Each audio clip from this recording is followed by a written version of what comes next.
Good morning, everyone. It's early in the morning. Every time na bumabangon ako, itong advent calendar ang aking inuuna bago ako aakyat, bago magbihis or bago papasok sa work. So, good morning, everyone. Again, welcome to Kyle Elkins vlog. And let's open this advent calendar. It's December the 9th. December the 9th. Yan. Okay, I will guess what is in here. December the 9th. Maybe red. Green. Samahan niyo ako sa vlog ngayon. Let's see kung ano sa labas. Hindi ko pa nakita ang labas kung ano.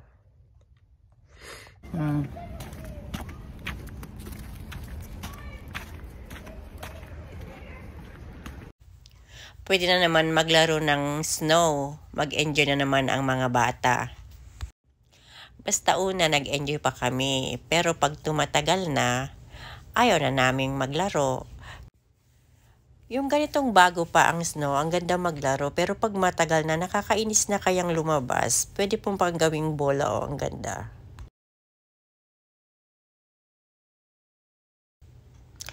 Laro-laro, mamaya gugusto naman ng mga bata, babato na naman ako pag nandyan na sila. Tapos, pag nakalabas na kami, ayan, let's go, sasabihin na naman, papunta na naman kami sa school, and then maglaro ulit. It's so funny, uminom lang ako ng warmer water, gumandang boses ko. No, get your own. Okay. Not a big one. Oh, that's too little. Get a new one. Let's go, James. Come here. At school, they say no snowball fight. Ta-da! How did you make her so perfect? Just like that. There you go. It's perfect. Wait, let's try them. Come here, just on your feet. No, one leg. We put our hands, we put our feet on top. And then push. Push. It's hard. I go with you. Push. Oh, that's hard. And Ayun, nandun siya. Yung sipon ko dahil sa snow, grabe, nilalamig na naman ako. Ayan, favorite ito ng mga alaga ko, kaya parati kaming pumupunta dito para lang mag-hug sa kanya at nagwi-wish sila na magbigay daw siya ng regalo sa Christmas. Nakakaloka rin ang mga alaga ko. They ask gift for Christmas actually. Ayan, nakarating na ako dito sa bahay. So, agad-agad, naghugas, naghiwa ng manok na binili ko. Magluluto na lang. So, this is just a simple recipe. At tiyagaan niyo ulit ang pakikinig sa akin kung ano man ang ikukwento ko. And of course, panoorin din ng maigi kung paano ko lutuin ang manok na ito. Dear Lolo Whitey, ipagpatuloy ko po ang aking kwento tungkol sa aking buhay. Natapos ko na ang elementary life ko. Nag-graduate ako ng elementary na third honor pa rin. Pero marami ng pagbabago dahil wala na yung tatay ko that time. So, ang panganay kong kuya tumigil sa pag-aaral para lang tulungan ang nanay ko sa bukid. Ako naman nawalay sa kanila. Kinuha ko ng auntie ko sa Ifugao. Doon ako nag first year high school hanggang fourth year high school. Dumating ako doon sa Ifugao ng summertime. So what I know, bata pa rin ako. Pero hindi na pala. High school na. Ang unang gawain ko doon, dahil Sabado that time, sabi ng auntie ko, samahan mo ang ate mo, yung kanilang helper sa bahay, na pupunta ng palengke. Dala namin ang maraming ice candy. I think nasa 200 na ice candy ang dala namin. So yun, doon ako nag-start na umupo doon sa tabi-tabi sa palengke ng Kiangan, Ifugao. Umupo para magbenta ng ice candy. Pag hindi naubos, mapapagalitan kami. Kailangan daw maubos yung ice candy. Akala ko for fun. Pero hindi na pala. Kasi every Saturday ko nang ginagawa yun. Mag-isa na lang akong pumupunta. Minsan 300, minsan 500. Depende kung gaano kainit yung Sabado na yun. Damihan ko ang ice candy. Parang nagsawa na ako kasi first year high school, tapos mag-isa na lang ako sa palengke na nakaupo doon, naghihintay ng bibili ng ice candy. Pero wala akong magawa. Yun talagang buhay. Never akong nag-complain. Hinaya ko naman. July, tag-ulan na. So tumigil na ang pagbebenta ko ng ice candy every weekend. Pero sa store, everyday pa rin na may bumibili doon. So yun ang buhay ko noong first year high school. Pero ang naidagdag na trabaho nung wala nang benta ng ice candy, tinuruan ako ng auntie ko kung paano gumawa ng bread. Kasi bakery din ang store nila, grocery, restaurant, lahat kumpleto. Nagigising ako ng 5 o'clock ng madaling araw para pupunta sa store, gagawa ng mga tinapay. Butchi-butchi, longjan, kung ano-ano ang daming klaseng tinapay na binebenta namin. Pati siopaw gawain namin. So natutunan ko lahat gawin yon. Kaya pag nagising ng 5 o'clock, magtrabaho hanggang 7 o'clock, and then maligo, papasok sa school.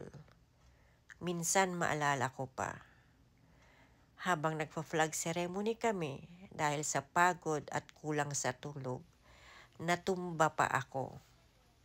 Kasi siguro mahina na ang katawan ko. Pero kaya pa rin yun. Parang baliwala lang. Inuwi ako sa bahay. Ayun. Pagkagising, gabi na. Pero the following day, tuloy pa rin ang buhay. Walang masayang na oras. Eskwela, trabaho, eskwela, trabaho. Yun lang ang buhay ko noon. Here comes second year, nadagdagan ang aking trabaho. Ginawa ko na ang pag-slice ng lahat ng... Hindi ako nagluluto that time. Ako lang ang taga-slice ng carrots, iba't ibang klaseng luto, chop suey, igado, adobo, lahat ng mga gulay, gawain ko lahat yan. Lalo na pag Saturday, dahil Saturday ay palengke day or market day sa Kiangan, Ifugao. Natuto ako. Ang problema lang, mababa ang aking grado. Hindi ko nagawang maitaas. Karamihan ay 75, 76. Wala pa akong naging 80. Wasay. Kumbaga sa sinabi nila is wasay. But it's okay. Nakapasa naman ako ng first year high school, second year high school. Third year high school, mas dumadami pa ang aking trabaho dahil dalaga na daw ako. Nagbebenta ng newspaper. After school, magbebenta pa yan ako ng newspaper. Or lunchtime, darating ang newspaper from Solano, Nueva Vizcaya. Ipunta ko sa mga bumili ng newspaper, i-drop ko lang sa mga bahay. Ang last station ko ay sa eskwelahan. And then, agad-agad papasok na ako sa school.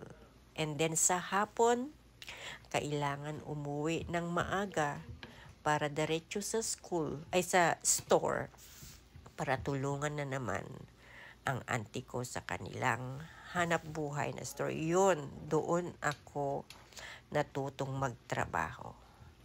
Walang time na hindi ako magtrabaho.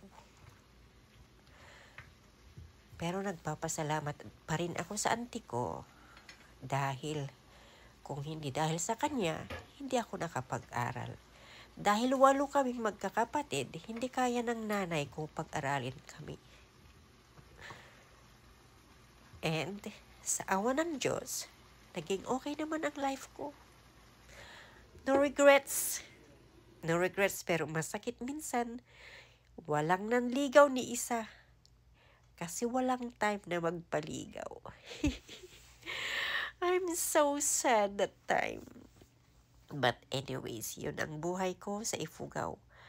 2 beses ko lang nakita ang aking nanay sa 4 na taon na nandun ako.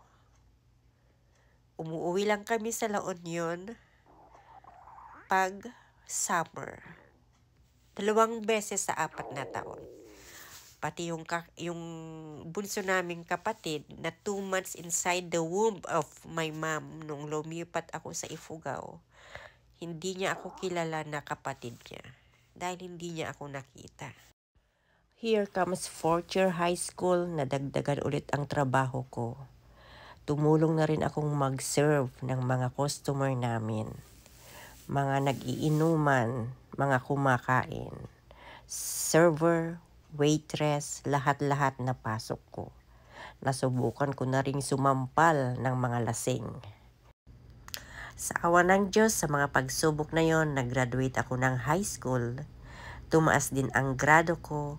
Dumating din sa araw ng graduation ng aking nanay. At higit sa lahat, natapos ako at umuwi na rin ng La Union that year. And nagpatuloy ako sa pagka-college. Again, hintayin nyo ang college life ko. Thank you so much for listening, watching, and please don't forget to subscribe kay Elkins. Bye for now! See you again next time.